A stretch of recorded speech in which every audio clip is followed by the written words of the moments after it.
یہ جو کربلا کے واقعات میں جو ظلم کی داستانیں اضافی بیان کی جاتی ہیں، اس کا مستند تاریخی روایات سے کوئی ثبوت بولو بھائی نہیں ملتا۔ اب لوگوں نے اپنی دکانیں چمکا لی ہیں، پانی نہیں تھا، کئی دنوں سے کھانا نہیں ملا۔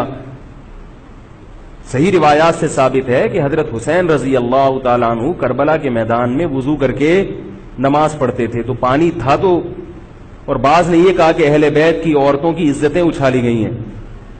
آپ اس طرح کی باتیں کر کے اہل بیت سے محبت کا اظہار کر رہے ہو یا ان کی توہین کر رہے ہو؟ بولو بھائی۔ اگر کوئی عزت دار پاک دامن عورت ہو، بالفرض اس کی عزت پہ ڈاکہ ڈلتا ہے، بالفرض، تو آپ اس بات کو چھپاؤ گے نا، آپ جھوٹ بولو گے، بولو گے نہیں بھائی اس کی عزت پہ کوئی آنچ نہیں آئی ہے۔ کیونکہ جب عورت کی عزت کو آپ کوئی تار تار کر دے اور آپ ممبر پہ بیٹھ کے اس کو بتا دو، تو وہ عزت تار تار ہونے سے اتنی بے عزتی نہیں ہوگی جتنی اس بات کو بیان کرنے سے اس کی بے عزتی ہوگی۔ حقیقت یہ ہے کہ کسی مستند روایت سے ثابت نہیں ہے کہ اہل بیت کی عورتوں کی عزتوں کو اچھالا گیا۔ وہ نبی کے گھرانے کی عورتیں تھیں، ان کا ناخن بھی کوئی نامحرم مرد نہیں دیکھ پاتا تھا۔ دوپٹہ اتر گیا زینب کا اور زینب کی چادر چھن گئی، یہ سب غلط ہے، یہ سب من گھڑت باتیں ہیں۔ چونکہ وہ بہرحال مسلمان تھے جو حضرت حسین کے خلاف لڑ رہے تھے، ظالم تھے، اس میں کوئی شک نہیں ہے۔ اس سے بڑا ظلم اس کائنات میں ہوا نہیں ہوگا کہ ایک شخص جو اپنے آپ کو مسلمان کہتا ہے اور وہ نبی کے نواسے کو قتل کر دے اور اہل بیت کو قتل کر دے۔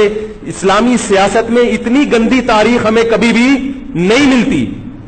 حضرت عثمان کا بھی قتل ہوا، وہ بھی بہت بڑا ظلم تھا، مگر یہ ظلم اس ظلم کی نوعیت سے بڑھ کر تھا، کیونکہ حضرت عثمان کا قتل حکومت کے ہاتھوں نہیں ہوا ہے، باغیوں کے ہاتھوں ہوا ہے۔ یہاں حضرت حسین کا قتل کس کے ہاتھوں ہوا ہے؟